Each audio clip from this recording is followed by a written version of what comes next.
Well, tonight we're in the countdown to the vote after New York State lawmakers announce an agreement on a state budget. It includes major tax relief and money for education. CBS 2's Hazel Sanchez is here with more on who came out winners. Hazel? Cindy, after several exhausting weeks of closed-door talks, Governor Cuomo and state lawmakers finally reached an agreement on the state budget. Mayor de Blasio may not have gotten his way on some levels, but the city did score a big win with pre-K. The new state budget earmarks $340 million for a statewide pre-K program. That was the magic number Mayor de Blasio had hoped to get for New York City alone, but he'll have to settle for the lion's share of $300 million for the city instead. I'm waiting for more details, but my strong understanding is that the way we are approaching things, which will be a different co-location process that's fair to all the schools involved, is going to continue exactly as we envisioned it. It's not just an aggressive undertaking for statewide pre-K. It's also about a quality pre-K program. Governor Cuomo detailed the budget agreement in a telephone press conference Saturday. There is a catch. The city's pre-K money will only go to programs that are set up and ready to go. Any leftover funding goes back to the state.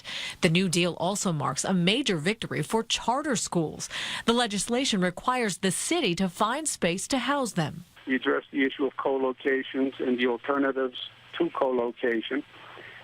So we make sure that charter schools do have alternatives which will provide reasonable space accommodations and funding to provide that space.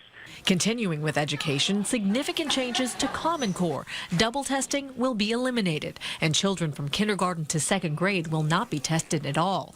Aside from classroom issues, the governor and legislative leaders also negotiated a package of tax changes, the biggest property taxes. In the new plan, property taxes are set to be frozen for 2 years, saving 2.8 million people an average of $300 a year. There is a renter's tax credit for anyone whose adjusted gross income is under $200,000.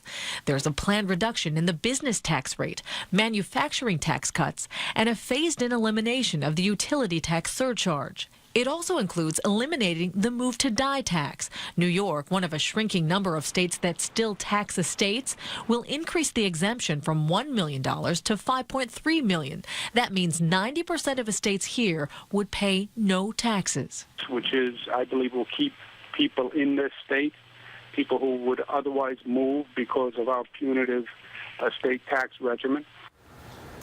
In order to balance the budget, there are cuts to transportation.